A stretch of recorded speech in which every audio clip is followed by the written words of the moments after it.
आज तलाक के मुकदमे की पहली पेशी थी। रंजना अकेली ही सुबह जल्दी आकर कोर्ट के बाहर बैठ गई थी। उसने पुरानी सी साड़ी पहन रखी थी।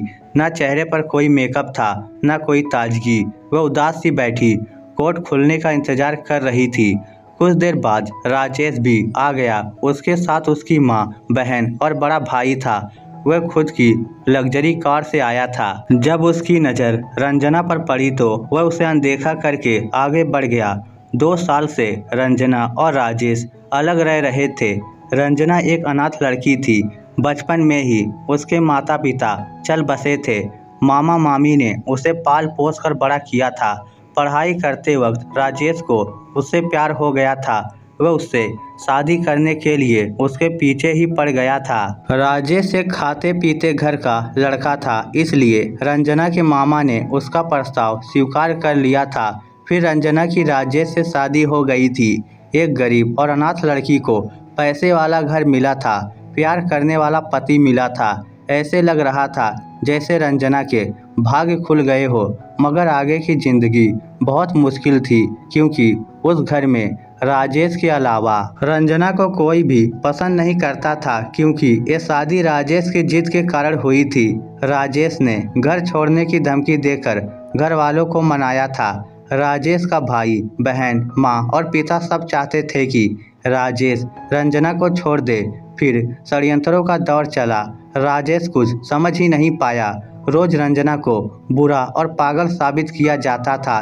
1 साल में ही घर में ऐसा वातावरण तैयार हो गया कि राजेश भी रंजना से नफरत करने लगा था। जब तक पति का साथ मिला तब तक रंजना लड़ती रही, मगर पति भी घर वालों की बातों में आकर उसकी उपेक्षा करने लगा तो वह टूट गई और ससुराल को छोड़कर मामा के यहाँ पीहर आ गई। मगर उसकी किस्मत यहाँ भी दगा दे गई। कदम कदम पर उसका साथ देने वाला मामा भी हार्ट अटैक का शिकार होकर भगवान को प्यारा हो गया। मामी तो पहले से उससे खार खाए बैठी थी। मामा के निधन के कुछ दिन बाद ही रंजना को घर से निकाल दिया। अब वह अनाथ ही नहीं, बेघर भी हो गई थी। जैसे तैसे करके उसे एक ब्यूटी पार्लर में काम मिल गया। वह 4,000 रुपये महीने में वहाँ काम करने लगी।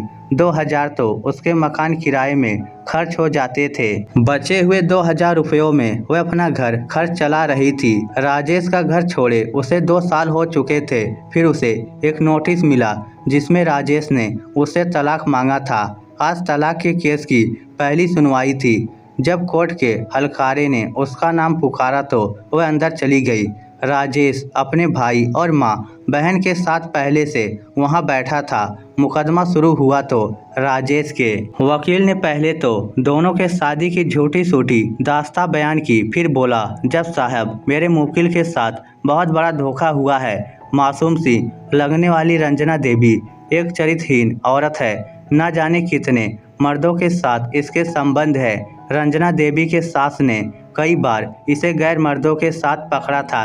ये एक बेहद ही गिरी हुई औरत है। इसने मेरे भोले भाले राजेश को प्यार के जाल में फंसाया, फिर उसकी जिंदगी तबाह कर दी। जज ने रंजना से पूछा, क्या आपका कोई वकील है? रंजना बोली, नहीं है जज साहब। जज ने कहा, अगर आप वकील अफोर्ड नहीं कर पा रही हैं तो कोर्ट आपको वकील देने की व्यवस्था कर सकता है। रंजना बोली, वकील नहीं चाहिए जज साहब। जज बोले, क्या आप अपने ऊपर लगे आरोपों को स्वीकार करती हो? रंजना बोली, किसी ऐरे गैरे के आरोपों को मैं स्वीकार नहीं करती, चाहे वह वकील हो या कोई और। मगर मेरे पति एक बार ये कह दे कि जो भी उनके वकील मुझ पर आरोप लगा रहे हैं वह सब सही है, तो मैं सभी आरोपों को स्वीकार करती हूँ और तलाक के कागजों पर अभी दस्तखत करके उन्हें अपनी जिंदगी से रिहा करती हूँ। जज बोले, मिस्टर राजेश, क्या आप अपने वकील द्वारा अपनी पत्नी पर लगाए गए आरोपों को सही ठहराते हैं? अभी कटघरे में आकर जवाब दे, क्योंकि ये एक औरत की चरित्र और इज्जत का सवाल है। राजेश कटघरे में आया, फिर रंजना की आंखों में देखकर बोला, मेरे वकील ने जो भी आरोप मेरी बीवी पर लगाए हैं वह सरासर गलत है।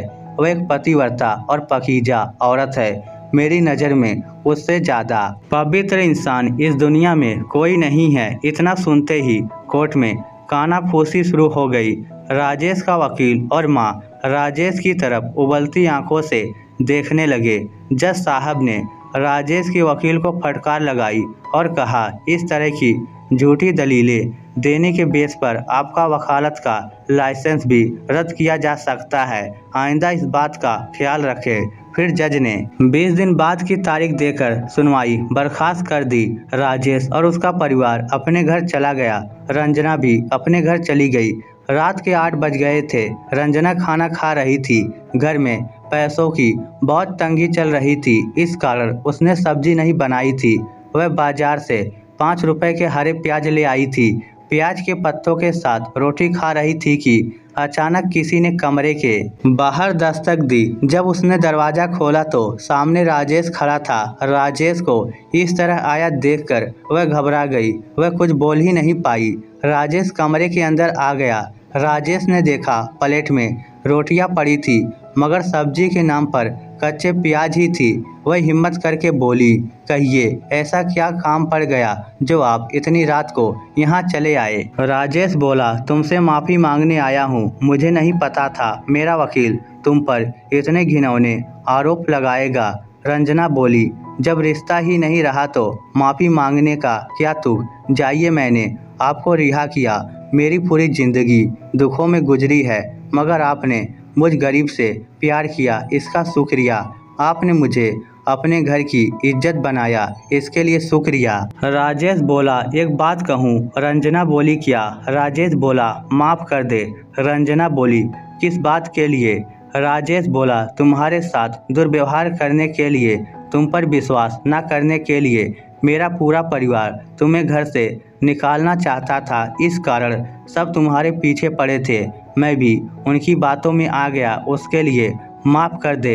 रंजना बोली, जाओ। माफ़ किया और मैं अब कोर्ट नहीं जा पाऊंगी। कागजात घर पर भेज देना, दस्तखत कर दूंगी। राजेश बोला, एक आखिरी इच्छा है, पूरी करोगी क्या? रंजना बोली, क्या? वह बोला, आज आखिरी बार तुम्हारे साथ बैठकर खाना खाना चाहता हूँ, खिलाओगी? रंजना बोली, मेरी गरीबी का मजाक उड़ाने आए हो क्या?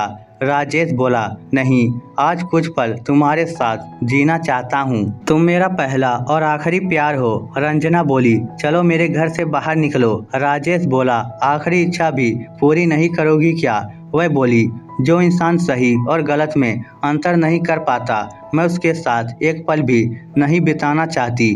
राजेश बोला, एक और मौका दे दे, मैं अपनी गलतियों को सुधारना चाहता हूँ। मुझे तुम्हारे साथ पूरी जिंदगी बितानी है, माफ़ कर दे यार। रंजना बोली, क्यों बार बार माफ़ी मांग रहे हो? मुझे आपसे कोई शिकायत नहीं है।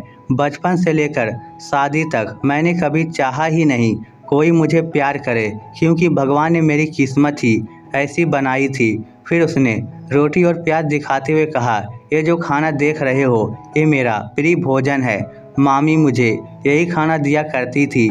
आपके घर में 1 साल रही, आदत बिगड़ गई थी अच्छा खाना खाकर, मगर अब ठीक है। 2 साल से आपसे अलग रही हूँ, वापस जिंदगी उसी सफ़र पर लौट आई है।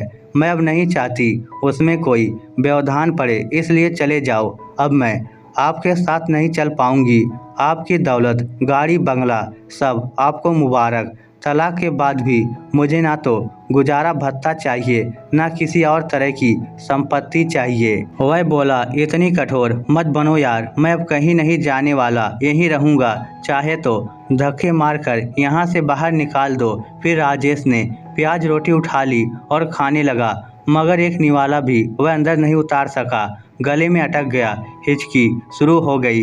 रंजना को हंसी आ गई। वह पानी का गिलास उसे देते हुए बोली, ये गरीबों का भोजन है राजेश बाबू, आप अमीरों की लाल ग्रंथियाँ इसे स्वीकार नहीं करेगी। लीजिए, पानी पी लीजिए। उसे हंसते देखकर वह उसके चेहरे की तरफ देखने लगा।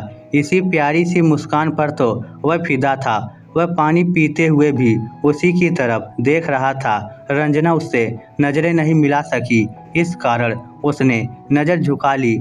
राजेश ने उसका हाथ पकड़ लिया, बोला, ए रंजना, एक मौका और दे दे यार, मैं तुम्हारे बिना नहीं रह पाऊंगी। रंजना ने बिना हाथ छुड़ाए कहा, 2 साल हो गए, मेरे बिना ही तो रह रहे हो। वह बोला, रह कहाँ रहा हूँ, दिन काट रहा हूँ, दिन रात तू ही याद आती है।